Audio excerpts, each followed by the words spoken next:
대리에서 복대리 들어갈 차례예요. 그죠? 예, 31페이지 들어갑니다. 자, 우리가 지금 법률행위를 배우고 계신데, 자, 법률행위는, 자, 맨 앞쪽에서 이제 목적에 대한 얘기를 했고, 그 다음에 이제 의사표시 끝냈고요. 전부 다 비정상적을 배우시는 거죠. 자, 이 대리도 그러니까 법률행위하고 관련된 건데, 그 대리는 법률행위의 예외적 모습이다.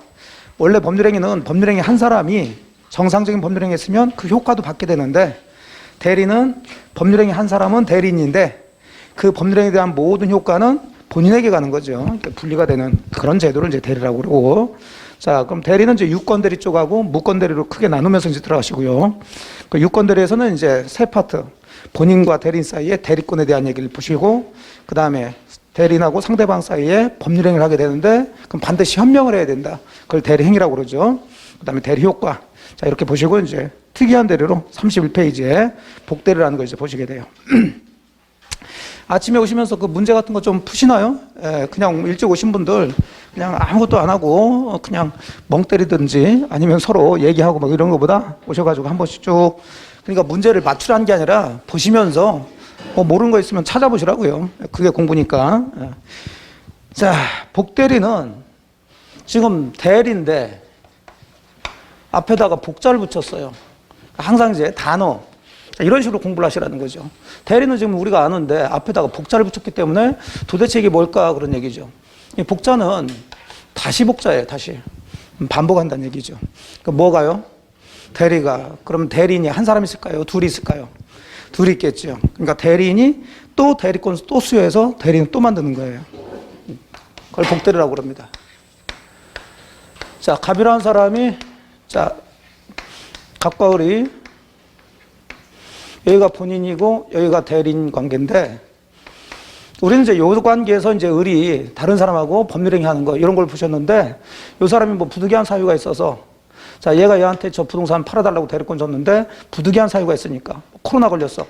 요 사람이 직접 저 부동산 팔 수 없죠. 그러니까 자기 대리권을 기초로 해서 저 일을 쉽게 얘기해서 다른 사람한테 또 맡겼다. 그러면서 대리권 또 준 거죠. 얘도 대리인이 되는데 여기 대리인. 요 대리인이 다시 대리권 수여했다. 무슨 대리인? 복대리인. 이렇게 되는 거예요. 자, 복자는 그래서 딱 정해져 있진 않아요. 다시 뭐 반복된다는 경우도 있고 겹친다는 얘기도 있고 그래요. 이자에 이자를 붙이는 것을 뭐라고 그래요? 복리, 뭐 이런 식이죠. 복자가 그런 의미를 가지고 있어요. 자, 요 관계를 보겠다 그 얘기입니다. 그럼 요 사람이 가지고 있는 대리권을 이제 우리가 복대리권이라고 그러겠죠. 그럼 여기서 가장 기본적으로 이제 장난치는 게 요 복대리인의 개념을 이제 가지고 장난쳐요. 복대리인은 누가 선임하나요? 대리인 선임하는 거예요. 근데 누구의 대리인이에요? 본인의 대리인이에요. 요 사람이 일 처리하는 것은 요 갑의 부동산 파는 거죠. 쉽게 해서 이렇게 맡겼는데 그 일을 얘한테 다시 맡겼다. 이렇게 생각하시면 돼요. 31페이지에 1번 의에서 동그라미 1번, 복대리인이란 대리인이 대리인 자신의 이름으로 선임한 본인의 대리인이지 대리인의 대리인이다. 그러면 틀린 얘기가 돼요. 가장 기본적으로 이제 그걸 가지고 장난칩니다. 그러면 이제 낱말풀이 다시 하는데 동그라미 2번에, 그럼 대리인은, 자, 복대리인을 선임할 수 있는 권한이 또 있어야 되겠죠. 복대리인을 선임할 수 있는 권한, 복대리인의 복, 선임의 임, 권한의 권, 연결하면 뭐라고요? 복인권을 하면 되겠죠. 그 다음에 그 복인권 토대로 해서 복대리인을 선임하는 행위, 복대리인의 선임 행위, 복임 행위 이렇게 하면 되겠죠. 그러면 요 대리인은 복대리인을 선임한다는 얘기예요. 즉 대리권을 다시 주는 건데, 그 복대리인 선임하는 복임 행위가, 자, 누가 하는 거냐면 대리인이 하는 거죠. 요거 대리 행위냐 아니냐 그 문제예요. 조금 더 이제 깊이 좀 생각한다면 요거 대리 행위일까요? 아닐까요? 아니죠. 예. 그러면 왜 아니지? 그렇게 생각할 게 아니라, 우리가 대리 행위가 되려면 대리인이 행위했다고 다 대리 행위가 되는 게 아니라 반드시 뭘 해야 돼요? 현명을 해야죠. 얘가 얘를 선임할 때 본인의 이름으로 선임하냐 그 문제예요. 그럼 대리 행위가 되겠죠.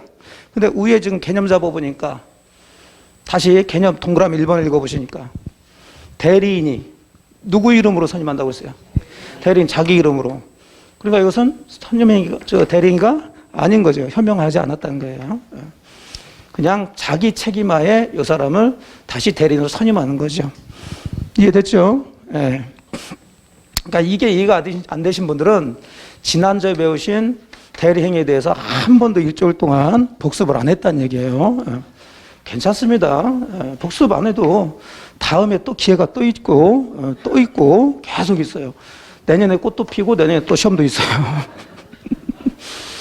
그렇게 하시려면 그렇게 뭐 복습 안 하셔도 되는데 올해 끝내야 되겠다 그러면은 복습하셔서 하나씩 정확하게 잡고 가시라는 얘기죠. 예. 자, 그래서 동그라미 3번이 거기에 나와 있죠. 대리인의 복임행위는 대리행위가 아니라 수권행위, 즉 대리권을 수여하는 행위예요. 자, 4번 복대리인을 선임했어도 대리인의 대리권은 소멸하지 않습니다. 그러니까 이 사람의 대리권은 그대로 있어요. 사실은 이 대리권을 토대로 해서 다시 이 사람이 얘한테 대리권을 수여하는 거니까. 자, 이렇게 해서 복대리 개념 잡으시고 이제 2번 내려가죠. 그러면 복대리인은, 자, 대리인이 자기 책임하에 지금 복대리인을 다시 선임했다는 얘기인데, 그럼 복대리인이 요 본인이 얘한테 맡긴 일을 얘가 처리한다는 얘기죠. 그럼 잘 처리했으면 괜찮은데 잘 처리하지 못했다. 그럼 한번 여러분이 본인 입장이 돼보세요. 여러분이 을한테 일을 맡겼는데 요 사람이 그 일을 다른 사람한테 일 처리를 맡겨가지고 요 사람이 일 처리했는데 엉망으로 했다. 열 받아요, 안 받아요? 받죠. 그럼 누구한테 뭐라고 할까? 대리인한테 뭐라고 하겠죠. 즉 대리인은 본인에 대해서 거기에 대해서 책임을 져야 된다는 얘기예요. 그래서 이 대리인이 복대리인 선임했을 때 책임 얘기가 나오는데 항상 책임은 그 사람이 가지고 있는 권한과 비례하게 되죠. 권한이 크면 책임도 크는 거고 권한이 작으면 책임도 작겠죠. 그럼 여기서 말하는 권한은 이 대리인이 복대리인을 선임할 수 있는 권한, 복인권이 되겠죠. 그래서 복인권이 크면은 책임도 클 거고 복인권이 작으면은 책임도 작을 텐데 그럼 이 대리인은 어떤 대리인에 따라서 복인권이 달라져요. 자, 먼저 법정 대리인이 복대리인 선임할 수도 있고 임의 대리인이 복대리인 선임할 수도 있는데 우선 법정 대리인 생각해 봅시다.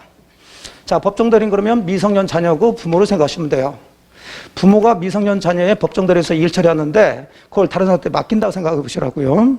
그런데 그거 할 때마다 꼭 본인 미성년자의 허락이나 승낙을 받아서 해야 될까요? 아니죠. 그래서 법정 대리인은 언제나 복대리인 선임할 수가 있어요. 복인권이 굉장히 크다는 거죠. 그렇다면 책임도 굉장히 크겠죠. 무한정이에요. 그래서 법적으로는 이제 법조문이 뭐라고 그랬냐면 법정 대리인은 그 책임하에 복대리인 선임할 수 있다 그 얘기예요. 자유롭게 선임하는데 모든 책임져라 그 얘기입니다. 자, 그게 괄호 1번 법정 대리인에서 동그라미 1번 얘기예요. 법정 대리인은 그 책임으로 복대리인을 선임할 수 있다. 즉 뒤는 여러분들 읽어보시고 그런데 동그라미 2번에 자, 그렇다 하더라도 동그라미 2번 다만 법정 대리인이 뭐 마음대로 사실은 복대리인 선임할 수 있지만 되도록이면 본인이 일 처리를 하려고 그랬는데 부득이해서 부모 다 코로나 걸렸어. 일 처리할 수 없겠죠. 그럼 부득이해서 다른 사람 선임합니다. 그런데도 그 모든 것에 대해서 다 책임져라 그러면 너무 가혹하죠. 그래서 그때는 책임이 좀 감경이 돼요.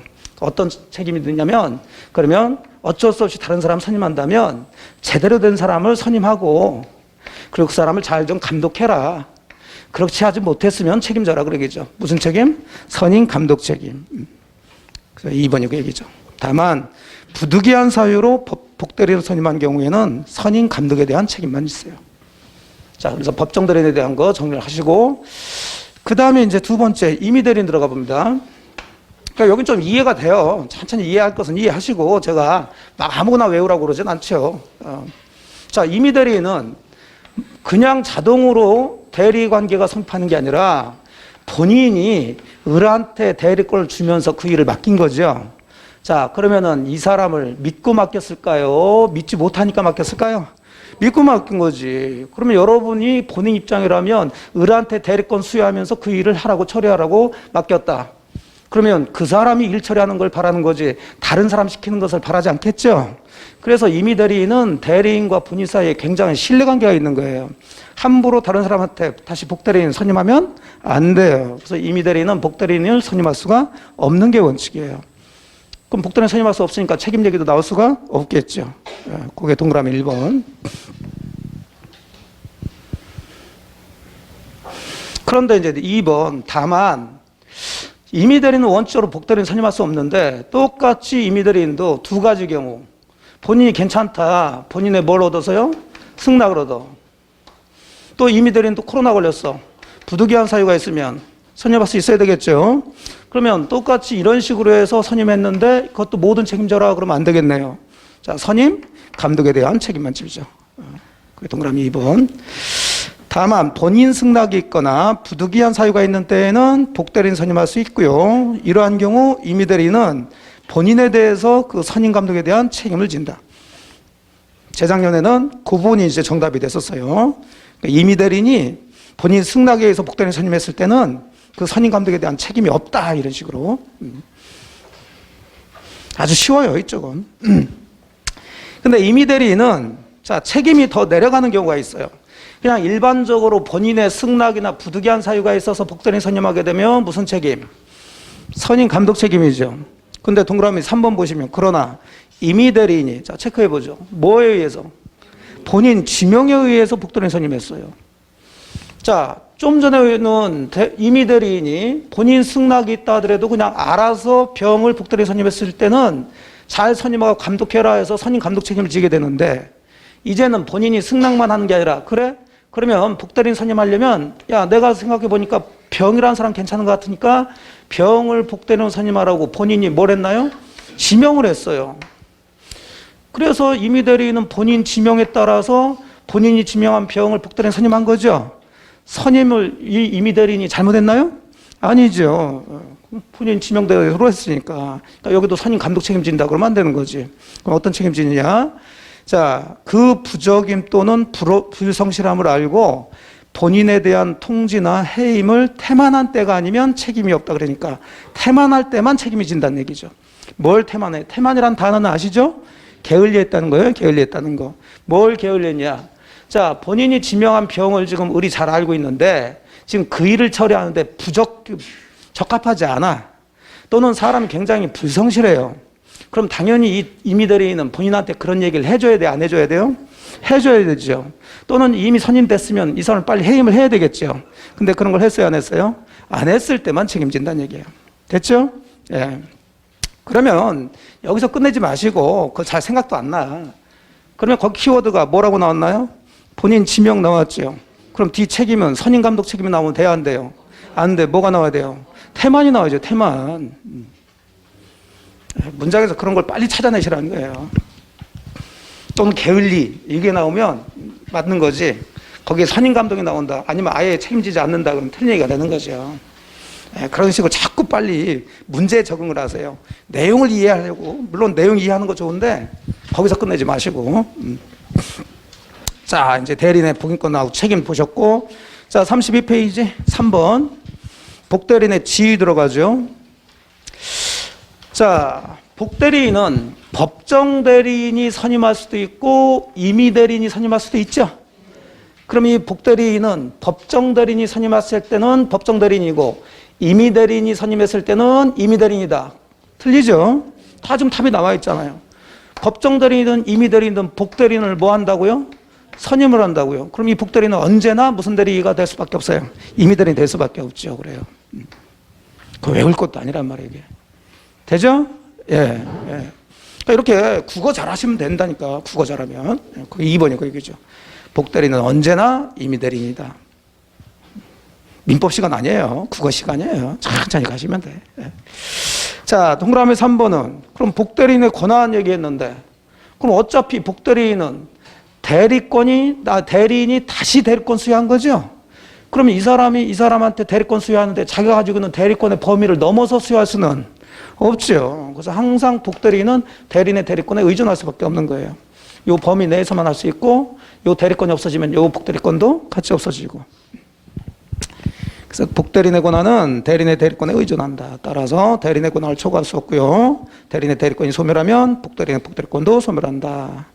자, 동그라미 4번 법조문 얘기인데 그러면 생각해 봅시다. 이 복대리인은 대리인이 선임한 사람이지만 누구의 대리인이에요? 본인의 대리인이요. 그럼 이 대리인은 누구의 대리인이에요? 본인의 대리인. 그러면 복대리인은 대리인이 선임해서 대리인이 됐지만 결국 본인과의 관계에서는 쌤쌤이죠? 복대리인이나 대리인이나 본인의 대리인이니까 그럼 복대리인은 본인과의 관계에서는 대리인과 똑같은 권리임을 가져야 되겠죠.